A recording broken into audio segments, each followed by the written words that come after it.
Assalamualaikum warahmatullahi wabarakatuh. Bertemu lagi dengan saya di Al-Fatih Channel. Kali ini saya akan membahas tentang 10 kata yang terlanjur dianggap benar. Ya, jadi ada beberapa kata yang saat ini itu dianggap benar oleh sebagian masyarakat. Ya, mungkin karena kekurang tahuan mereka tentang kata-kata yang baku, ya, sehingga kata-kata ini sampai saat ini sering diucapkan dan dianggap benar, padahal ternyata salah. Ya, baik. Kita akan lihat 10 kata ini. Sebenarnya banyak ya. Cuma di sini saya hanya membahas 10 kata yang menurut saya ini paling sering diucapkan ya oleh sebagian masyarakat Indonesia. Yang pertama, nah ini, silakan dengan silahkan. Nah, menurut kalian nih, yang betul silakan tanpa H atau silahkan dengan kata H?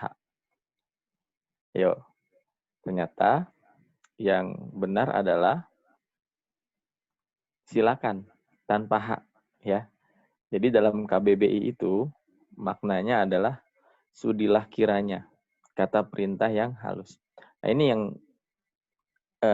seringkali diucapkannya itu atau ditulis yang silahkan, padahal salah ya. Padahal itu salah. Yang benar adalah silakan tanpa menggunakan huruf H di tengahnya, ya. Nah, ini yang pertama. Jadi silakan dengan silahkan, yang betul adalah silakan. Untuk yang kedua, antre dengan antri. Ayo, menurut kalian yang betul yang mana? Apakah antre atau antri? Ternyata yang benar adalah antre, ya. Nah, ini kan juga sering kita dengar ya, orang atau kita yang sendiri yang mengucapkan, ya, Pak antri dong di belakang. Ya, saya udah dari tadi nih di sini. Padahal seharusnya Pak antre dong, ya, bukan antri. Nah ini, ya, makna dalam KBBI adalah berdiri berderet-deret ke belakang, menunggu untuk mendapat giliran. Nah ini maknanya, ya.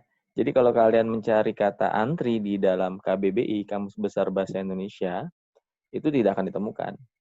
Tapi kalau kalian tulisnya antre, maka akan muncul maknanya seperti ini. Contohnya membeli karcis, mengambil ransum, mengambil bensin, dan sebagainya. Ya, ini yang kedua. Jadi antre, ya, bukan antri. Yang ketiga, sekedar dengan sekadar. Nah, ini juga sama. Sering kali salah dalam mengucapkannya. Mana yang benar? Sekedar atau sekadar? Yang benar adalah sekadar, ya. Jadi salah paham kita selama ini, ya. Seringkali kita mengucapkan sekedarnya saja, padahal seharusnya sekadarnya saja.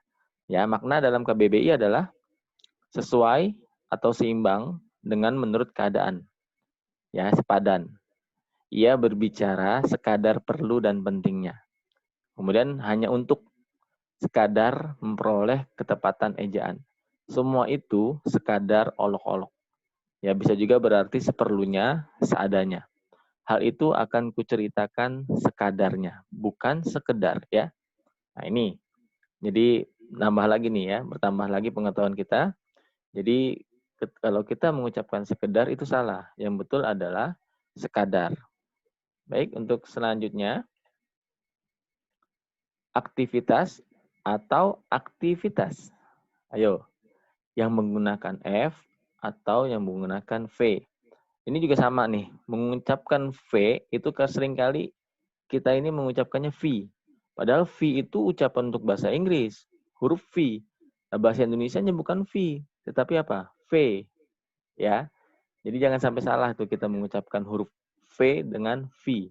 V itu bahasa Inggris. Kalau bahasa Indonesianya V. Antara aktivitas yang F dengan yang V, yang benar adalah yang menggunakan V.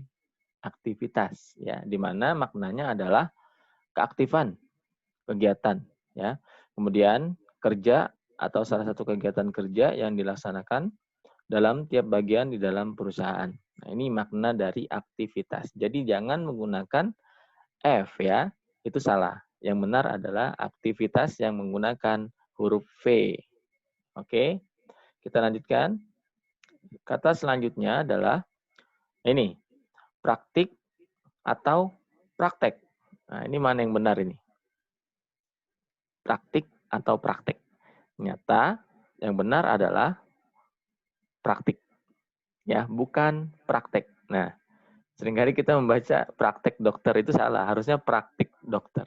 Ujian praktik, bukan ujian praktek. Ketika kalian kelas 6 waktu itu kan, atau nanti ketika kelas 3, itu ada ujian praktik, bukan ujian praktek.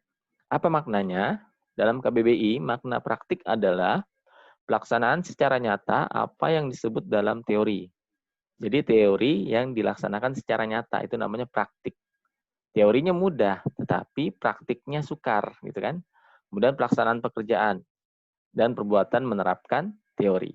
Nah, ini satu lagi bertambah. Jadi praktik, bukan praktek. Selanjutnya, nasihat atau nasihat. Ya, coba nasihat atau nasihat. Yang paling sering kalian dengar pasti mungkin itu yang salah. Ya, karena yang benar adalah nasihat. Ya, bukan nasihat. Sementara selama ini kita selalu mendengarkan kata nasihat. Dengarkan nasihat Pak Guru. Wah, itu salah. Dengarkan nasihat ayah. Seharusnya apa? Nasihat. Ya, maknanya dalam KBBI adalah ajaran atau pelajaran baik. Kemudian ada anjuran di situ, ada peringatan, petunjuk, teguran. Kemudian makna lain adalah ibarat yang terkandung dalam dalam suatu cerita dan sebagainya. Moral, pesan moral ya, itu kan nasihat. Ya, jadi bertambah lagi nih kata yang harus kita ketahui ya, bukan nasihat melainkan nasihat. Baik, selanjutnya resiko atau risiko. Ini juga sama. Seringkali kita mengucapkan kata yang salah. Bahwa yang benar dari resiko dengan risiko adalah risiko. Ya, sementara yang sering kita dengar adalah resiko. Ya, ini lagi-lagi kita diberikan sebuah pelajaran di sini bahwa selama ini kita mengucapkan kata yang salah, ya. Maka seharusnya adalah risiko. Apa itu maknanya? Akibat yang kurang menyenangkan. Bisa aja merugikan, bisa membahayakan dari suatu perbuatan atau tindakan. Ya, contoh kalimatnya, apapun risikonya, saya akan menerimanya. Atau dia berani menanggung risikonya dari tindakannya itu. Ya, jadi antara resiko dengan risiko, yang benar adalah risiko. Ya, paham ya? Lanjut, rubah atau ubah. Nah, ini juga sama. Tolong dong rubah kelakuannya, gitu kan biasanya. Tolong dong rubah tulisanmu supaya lebih baik lagi, supaya lebih rapi lagi. Ayo, antara rubah dengan ubah, mana yang benar? Yang benar adalah ubah. Ya, karena rubah itu hewan. Ya, rubah itu maknanya hewan. Sementara kalau ubah, ini makna di KBBI-nya adalah tukar, ya, atau ganti. Itu makna ubah. Kalau rubah itu hewan, ya. Tahu kan hewan rubah? Ya, itu ya. Jadi jangan sampai salah lagi. Besok kalau ingin menukar ya atau mengganti, gunakan kata ubah, jangan rubah. Oke. Selanjutnya, absensi atau presensi. Nah, ini juga sering kali salah ini. Ya, selama ini kita salah kaprah. Tolong dong absenin saya, ya. Tolong dong bilang sama Pak Guru absenin saya nggak masuk, misalnya gitu kan. Padahal itu selama ini salah. Ya, antara absensi dengan presensi, yang benar adalah presensi. Apa itu presensi? Kehadiran. Ya, jadi jangan mengucapkan, Pak, saya absen. Berarti kamu nggak masuk. Ya, tidak masuk gitu. Karena makna dari absen adalah tidak hadir. Ya, sementara untuk presensi itu maknanya hadir. Ya, sekali lagi nih, kita diberikan sebuah pelajaran ya, bahwa selama ini kita sering salah menggunakan kata absensi. Seharusnya presensi. Selanjutnya, acuh. Nah, ini kalau tidak salah ini yang ke-10 nih, yang terakhir ya. Acuh. Ya, ini juga sering kali salah. Salah dalam mengartikan. Ya, acuh. Apa itu maknanya acuh? Acuh adalah peduli. Ya, mengindahkan. Jadi kalau dalam kalimat, ia tidak acuh akan larangan orang tuanya. Berarti apa tuh? Ia tidak peduli akan larangan orang tuanya. Ya, kalau ingin mengucapkan acuh yang berarti tidak mengindahkan, maka harus didahului dengan acuh tak acuh. Harus 2 kali diucapkannya. Jangan hanya acuh. Ya, kalau acuhkan diriku, berarti dia peduli sama dirinya. Ya, kalau misalnya acuh tak acuh dengan diriku, berarti dia tidak peduli dengan dirinya. Nah, itu ya. Jadi yang sampai salah. Acuh itu bermakna peduli. Kalau ingin yang tidak peduli, maka tambahkan acuh tak acuh. Oke? Baik, itu 10 kata yang selama ini terlanjur dianggap benar, padahal sebenarnya salah ya. Mudah-mudahan bermanfaat. Kita bertemu lagi dengan materi yang selanjutnya. Ya, makanya silakan yang belum subscribe untuk subscribe channel ini karena akan mendukung ya, mendukung Bapak dalam membuat materi-materi yang berhubungan dengan pelajaran bahasa Indonesia. Apalagi saat ini dilakukan secara daring ya atau online. Terima kasih atas perhatiannya. Mohon maaf apabila ada yang salah atau kekurangan. Billahi taufiq wal hidayah. Wassalamualaikum warahmatullahi wabarakatuh.